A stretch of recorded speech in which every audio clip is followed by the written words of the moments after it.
সপ্তাহের সবচেয়ে বরকতময় দিন পবিত্র জুমার দিন। এই দিনে এমন কিছু গুরুত্বপূর্ণ আমল রয়েছে যা করলে আমরা পেতে পারি আল্লাহর বিশেষ রহমত ও ক্ষমা।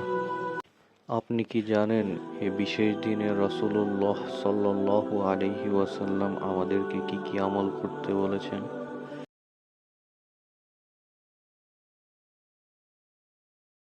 বৃহস্পতিবার সন্ধ্যা থেকে শুক্রবার শুরু হয়ে যায়।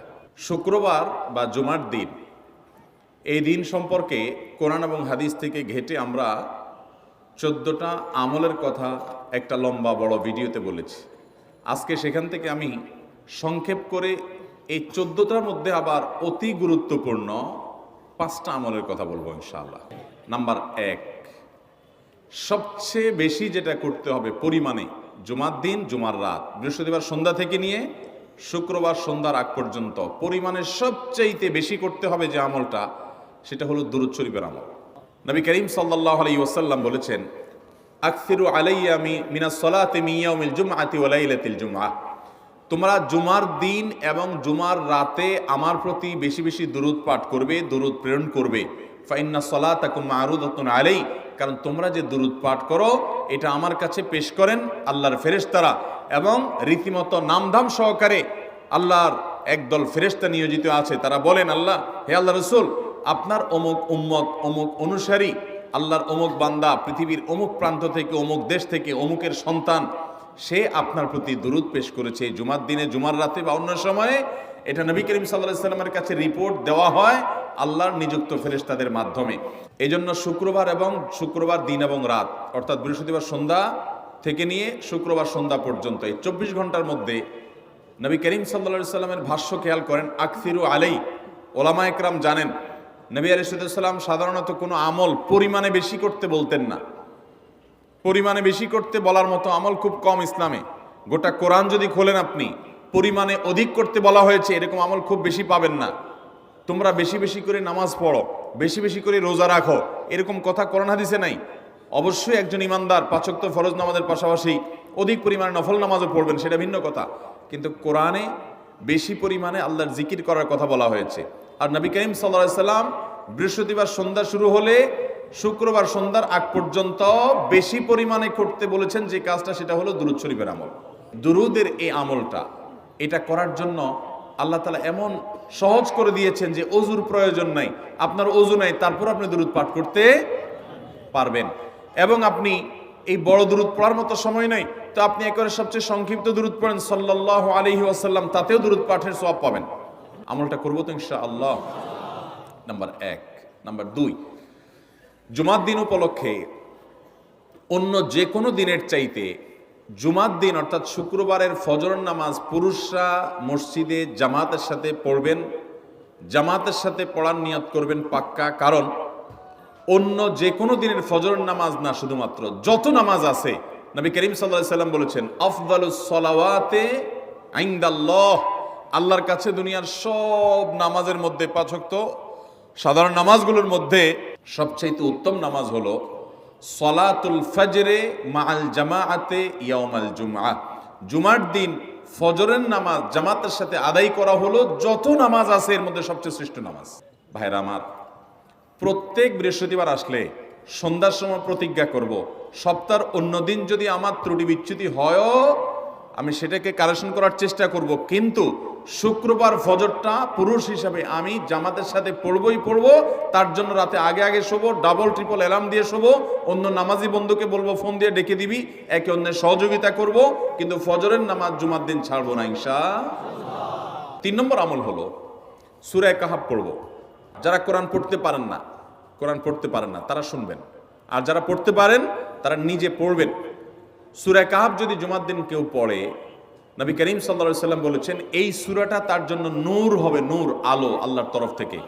কিয়ামতের ময়দানে ভয়াবহ গুটগুটে অন্ধকার হবে। কিয়ামতের একটা ভয়াবহ শাস্তি হলো অন্ধকারের শাস্তি। ভাইরা আমার, অন্ধকারের শাস্তি মানে এমন ভয়াবহ অন্ধকার হবে যে দুনিয়ার অন্ধকারের সাথে কোনো তুলনাযোগ্য নয়। সেই ভয়াবহ অন্ধকারে কিছু আমল আছে যে আমলগুলো মানুষের ওই অন্ধকারের মধ্যে আলোর কাজ দিবে। এর মধ্যে একটা হলো এই সূরা কাহাফ। অন্য অনেক ওলামা ইকরাম বলেছেন এর ব্যাখ্যা হলো সূরা কাহফ যদি কেউ এক বৃহস্পতিবারে পড়ে, পরের বৃহস্পতিবার পর্যন্ত, এক শুক্রবারে যদি পড়ে, পরের শুক্রবার আগ পর্যন্ত পুরো সপ্তাহব্যাপী তার ভিতরে নূর, ঈমানের নূর, তাকওয়ার নূর, ইলমের নূর, আমলের নূর, ভালো মানুষ হওয়ার নূর তার ভিতরে আল্লাহ তাআলা সৃষ্টি করে দিবেন।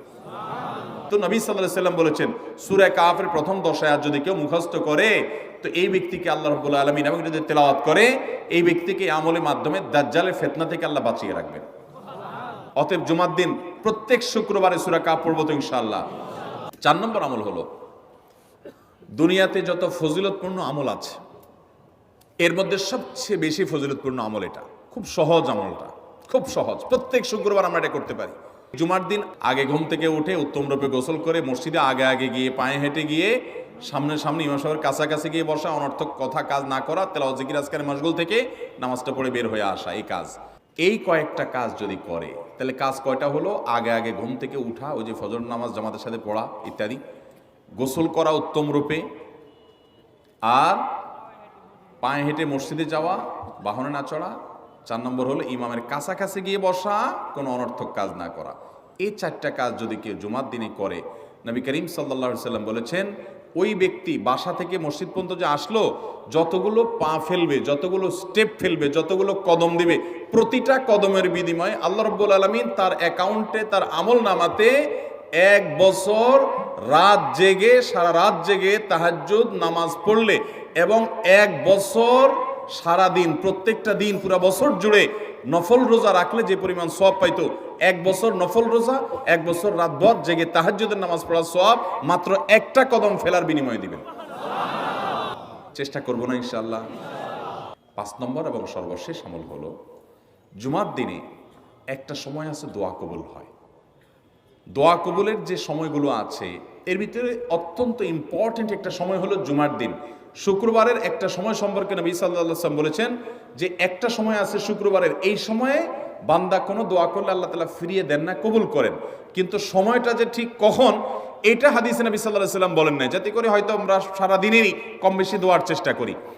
এই বিষয়ে মুহাদ্দিসগণ, হাদিস বিশ্লেষকগণ, পণ্ডিত ওলামা একরামগণ হাদিসের বিভিন্ন আকার ইঙ্গিতকে গবেষণা করে, অ্যানালাইসিস করে এক একজন এক এক সময়ের কথা বলেছেন। তবে বেশিরভাগ ইমাম, বেশিরভাগ পণ্ডিত ওলামা একরাম, বেশিরভাগ আপনার ইসলামিক স্কলারগণের বক্তব্য হলো যে এই সময়টা হলো জুমার দিনের শেষ প্রহর, আসরের পর থেকে নিয়ে সূর্য ওঠার আগ পর্যন্ত এই সময়টা। আমাদের আল্লাহর দিকে মনোনিবেশ করতে হবে দোয়ার জন্য বেশি বেশি। তাহলে শুক্রবারে 5 নম্বর আমল হলো বেশি বেশি কি করবো ইনশাআল্লাহ? দোয়া, বেশি বেশি দোয়া করবেন, উঠতে বসতে চলতে ফিরতে। বিশেষভাবে সূর্য ডুবার আগের যে সময়টা শুক্রবার, অর্থাৎ দিনের শেষ সময়টা, বিশেষভাবে আল্লাহ তাআলার কাছে দোয়া করব। ঠিক আছে তো ইনশাআল্লাহ? কয়টা আমল বললাম? আমল করব তো ইনশাআল্লাহ? মনে থাকবো তো ইনশাআল্লাহ? আমরা প্রয়োজনে বাসায় গিয়ে একটা কাগজে নোট করে ফেলবো, লিখে ফেলবো, লিখে এরপরে ওয়ালে টাঙ্গায় দিবেন বাসায় যে জুমার দিন এই 5 কাজ আমি ছাড়বো না। আপনি যদি মনেও না থাকে, আপনার যদি ভুলেও যান, আপনি এই কাগজ আপনাকে মনে করাবে ইনশাআল্লাহ। বাসায় ফ্যামিলির লোকদের সাথে শেয়ার করবেন। জুমার দিন হুজুর বলেছেন, আমি একটা আমার মন থেকে বলিনি, এগুলো সব কোরআন হাদিসের কথা বলেছি আপনাদেরকে। কোরআন হাদিসের আলোকে 5টা আমলের কথা বলেছেন, বিশেষভাবে জুমার দিন আমি 5টা আমল করবই করব। ভাইরা আমার, প্রত্যেক জুমার দিন যদি আপনি একটু ইমানের রিচার্জ করেন, ইনশাআল্লাহ সারা সপ্তাহ আপনার জন্য সেটা উপকারে আসবে। চেষ্টা করবো তো ইনশাআল্লাহ? আল্লাহ তাআলা এই আমলগুলো আমাকে, আপনাকে, আমাদের সবাইকে করার তৌফিক দান করুন।